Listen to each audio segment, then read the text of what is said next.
Hi guys, welcome or welcome back to my YouTube channel.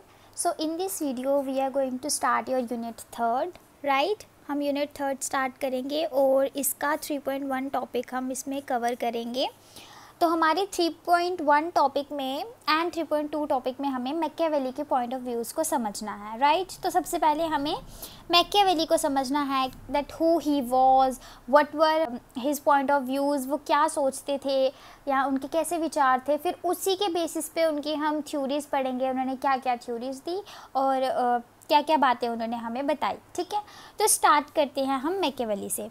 So he was born in Italy, Florence, okay और इनका जन्म हुआ था 1469 में and he died in 1527। Okay, so this was his time period. अब देखो ये कौन सी एज है, ये मेडिवल एज है, ठीक है? ये मेडिवल एज है। मेडिवल एज में इनका जन्म हुआ था and he is also known as father of modern political theory. Why this modern? Because he was a modern thinker, मतलब उनकी सोच जो थी वो मॉडर्न थी।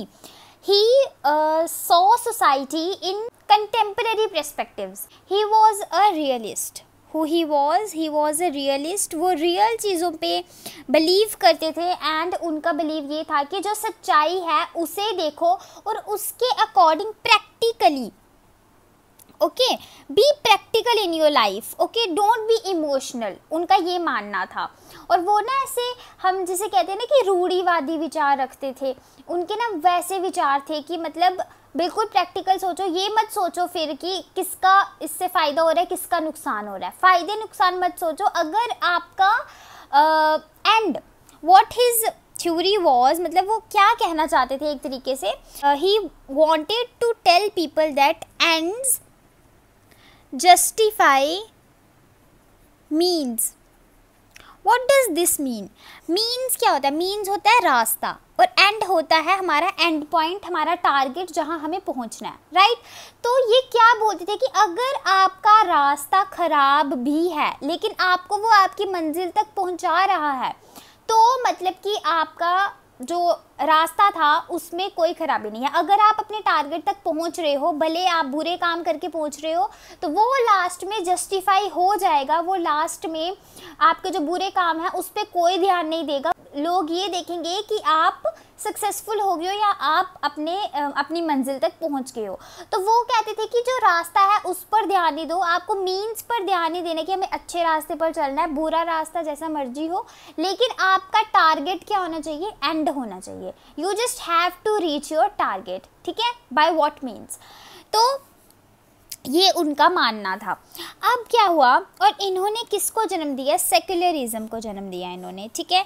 तो इन्होंने मतलब चर्च पर अटैक किया एक तरीके से। मतलब कि इन्होंने क्या कहा कि सभी धर्मों को एक जैसा मानो और जो ये रिलीजन है इसको बीच में मत डालो। जब हमारी स्टेट की और पॉलिटिक्स की जब हमारी बात हो रही है तो ये रिलीजन बीच में आके क्या करेगा? रिलीजन का काम क्या है? रिलीजन का काम है लोगों को धर्म सिखाना, लोगों को अच्छे रास्ते पर लेना या what ever, morality and all. तो ये रिलीजन का काम है। So you can't interfere religion in the politics, ठीक है? This was his point of view कि इसको बीच में मत डालो। तो ये चीज़ इन्होंने कही। So he wrote his book the Prince. ये बहुत ही फेमस बुक है और इस बुक में इन्होंने क्या किया है, जैसे हम चाणक्य का पढ़ते हैं ना, Chandragupta Maurya, Chanakya, I hope you know him. तो हमारी इंडियन हिस्ट्री में जो रोल चाणक्य का था वही चीज़, वही रोल यहाँ पर कौन अदा कर रहा है? मैकियावेली, ठीक है?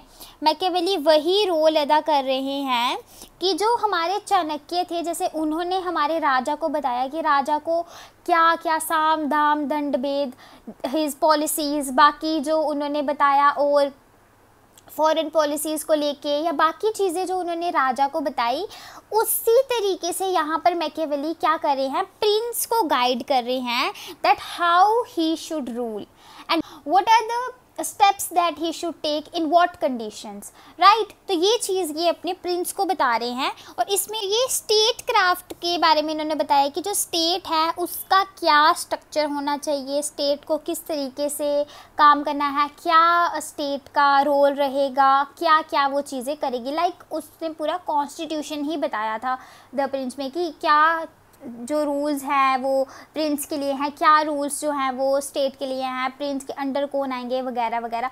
और मेन फोकस उसने किस पे डाला है, प्रिंस पे, राजा पे, कि तुम्हें क्या करना है, ठीक है। उसके बाद दूसरी चीज़ उन्होंने एडवाइस किया है प्रिंस को, टू मेंटेन द पावर। तो प्रिंस को उसने क्या कहा है कि जो अल्टीमेट, जो सबसे बड़ी चीज़, जो हमारा मेन प्राइमरी फोकस है वो है पावर।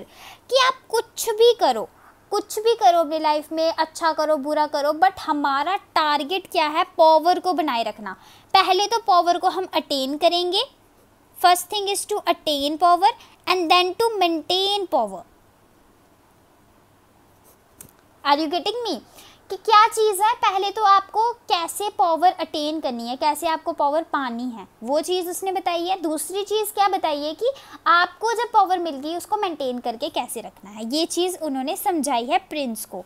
उसके बाद रियल पॉलिटिक है ये, मतलब कि ये real politics, he was a realist, ये एक रियलिस्ट थे, ठीक है। तो ये रियलिस्ट थे और इनका क्या मानना था कि जो हमारी रियल सोसाइटी है ना उसके अकॉर्डिंग चलो, ठीक है। तो इन्होंने इविल मीन्स को भी सपोर्ट किया था कि अगर गलत रास्ते पर चल के आप लोग रूल कर पा रहे हो तो वही रास्ता चुनो। If you are not able to rule with good means you can go ahead with evil means, ठीक है। तो ये उनका मानना था। और ये क्यों बोला उन्होंने ये चीज़, अंडरस्टैंड द कंटेक्स्ट। हमें इसके लिए क्या करना पड़ेगा, उनके जो उनका टाइम पीरियड था उसके टाइम पीरियड में जाना पड़ेगा और वहाँ पर क्या क्या चीज़ें हो रही थी उसको समझना पड़ेगा, जिसकी वजह से उनकी थिंकिंग इस तरीके की हो गई, ठीक है। तो हम चलते हैं फ्लोरेंस में, ओके। 1469 में जब उनका जन्म हुआ था उस टाइम पर फ्लोरेंस में क्या हो रहा था, we have to understand that, right. तो देखो, अब फ्लोरेंस में 1 of 5 city states in Italy, ठीक है। फ्लोरेंस क्या थी, फ्लोरेंस 5 सिटी स्टेट्स में से एक सिटी स्टेट थी हमारी फ्लोरेंस, ठीक है। तो 5 सिटी स्टेट्स थी इटली में जिनकी आपस में क्या चल रहा था, कन्फ्लिक्ट या फिर वॉर चल रहा था उन 5 सिटी स्टेट्स का आपस में, ठीक है। तो जो बिग कंट्रीज़ थी like Britain and USA and all, तो ये जो बिग कंट्रीज़ थी ये इनके बीच में इंटरफेयर करना स्टार्ट कर गई, जिसकी वजह से टेंशन्स और चाउस और ज़्यादा बढ़ गए, और ज़्यादा टेंशन्स आ गई, और ज़्यादा कन्फ्लिक्चुअल सिचुएशन हो गई वहाँ पर, ठीक है। तो वहाँ पर लोगों में और ज़्यादा हड़कंप मच गया जब कोई बिगर कंट्री आके हमारे यहाँ पे सपोर्ट करने लग जाती है ना, तो और ज़्यादा परेशानियाँ बन जाती हैं।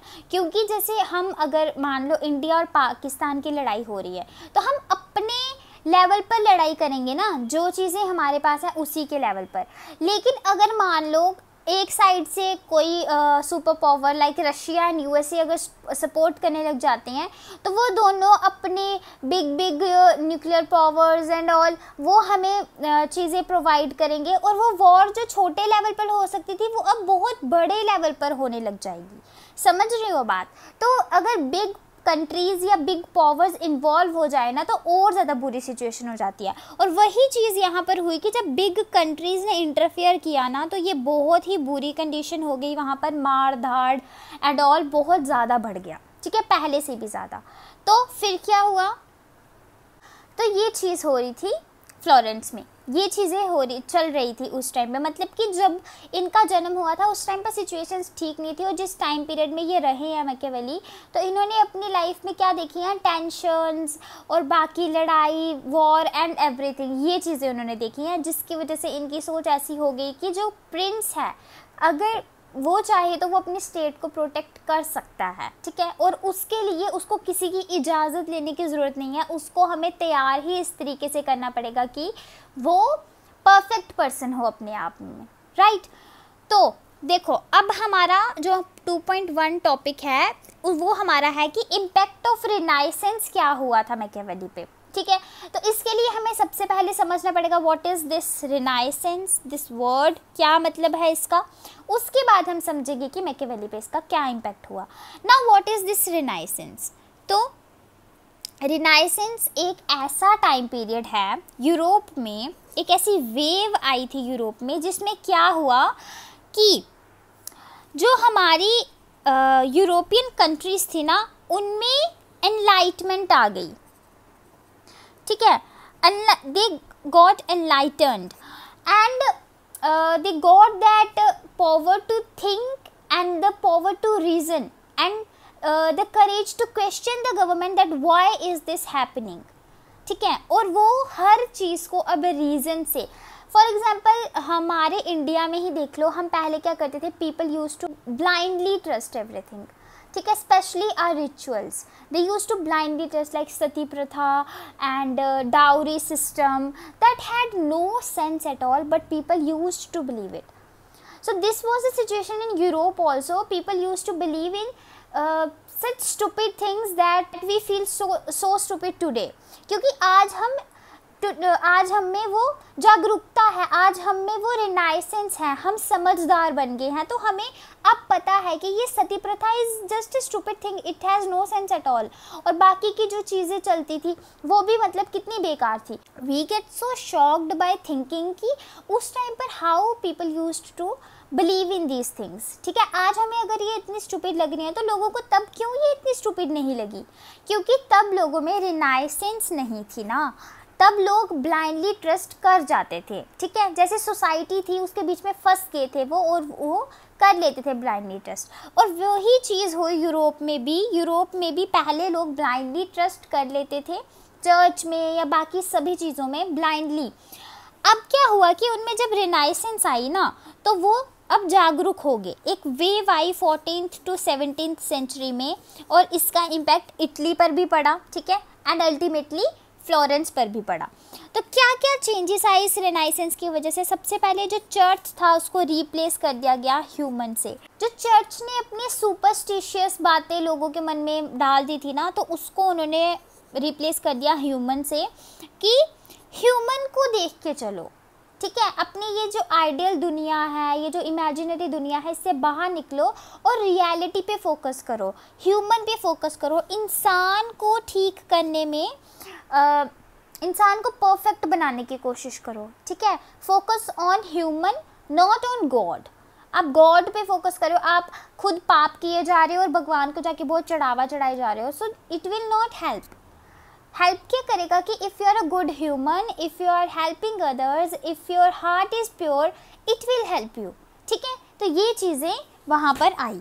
उसके बाद फ्यूडलिज्म क्रम्बल्ड. फ्यूडलिज्म क्या था? जो हमारी सोसाइटी थी वो डिवाइडेड थी ना, nobles and priests and peasants and all, ठीक है. तो ये इसमें जो डिवाइडेड था ये क्रम्बल्ड हो गया, मतलब कि ये इन्होंने ख़त्म कर दिया सिस्टम, सभी में इक्वालिटी आ गई, राइट.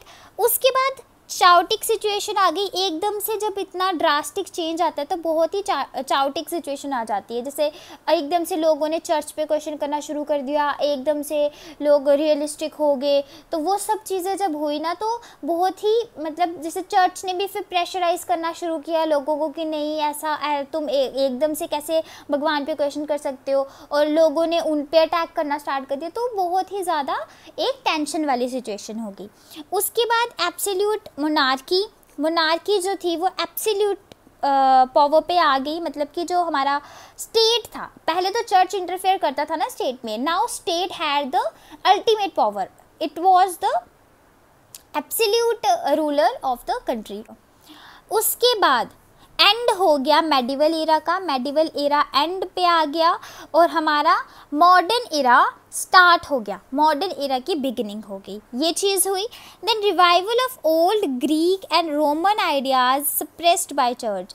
अब ग्रीक और रोमन आइडियाज़ जैसे प्लेटो, एरिस्टोटल, ये सब ग्रीक के थे ना, एरिस्टोटल वगैरह ये सब ग्रीक के थे. तो इनके जो आइडियाज़ थे जो कि चर्च ने सप्रेस कर दिए थे, तो ये दोबारा से जागना शुरू हो गए. लोगों ने इनकी बुक्स वगैरह पढ़ना स्टार्ट की, लोगों ने इनको समझना स्टार्ट किया. तो ये क्या हुआ यहाँ पर? रिवाइवल हो गया.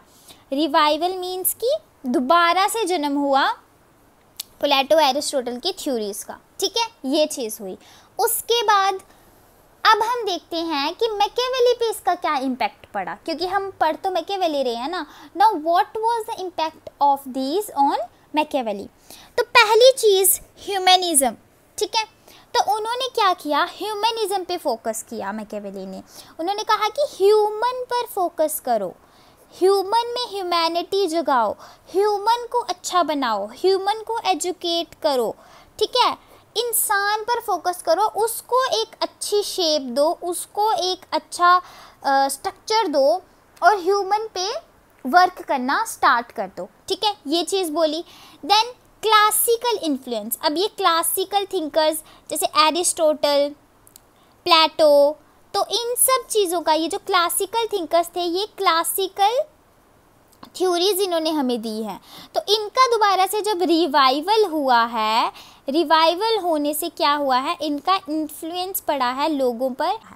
Then secularism, another thing that he supported was secularism, कि सिर्फ चर्च ही सब कुछ नहीं है, ठीक है, सभी रिलीजन्स को इक्वली ट्रीट करना चाहिए, और जो ये हमारे रिलीजन्स हैं ये स्टेट से अलग हैं, ठीक है, इनका पॉलिटिक्स में कोई रोल नहीं है, ठीक है, इनको पॉलिटिक्स से अलग रखना चाहिए, इनका अलग काम है, ये पॉलिटिक्स में इनको इन्वॉल्व हमें नहीं करना चाहिए। तो इन्होंने सेक्युलरिज्म पर भी फोकस किया। देन उसके बाद ऑब्जर्वेशन ऑफ कंटेम्प्रेरी पॉलिटिक्स, ठीक है, अब उन्होंने क्या किया, उन्होंने कंटेम्प्रेरी मतलब जो उस टाइम की जो चल रही थी पॉलिटिक्स, उस पे ऑब्जर्वेशन की, उसको ऑब्ज़र्व किया और उसके बेसिस पे उन्होंने अपनी चीज़ें रखी, उसके बेसिस पे उन्होंने अपना द प्रिंस बुक लिखी, प्रिंस को गाइड किया। तो कंटेम्प्रेरी क्या होता है कि at that time period, what was going on at that time period, he focused on that and on those basis he gave his The Prince, which is ultimately a big source of how a state should work or statecraft, ठीक है।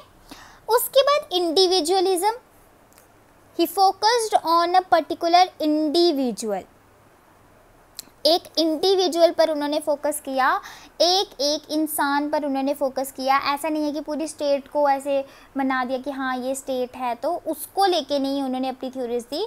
He observed political science eight micro level, smaller levels, ठीक है, जो छोटे छोटे individuals हैं उस पे भी उन्होंने फोकस किया था कि ये इंडिविजुअल्स को कैसे हम अच्छा बना सकते हैं।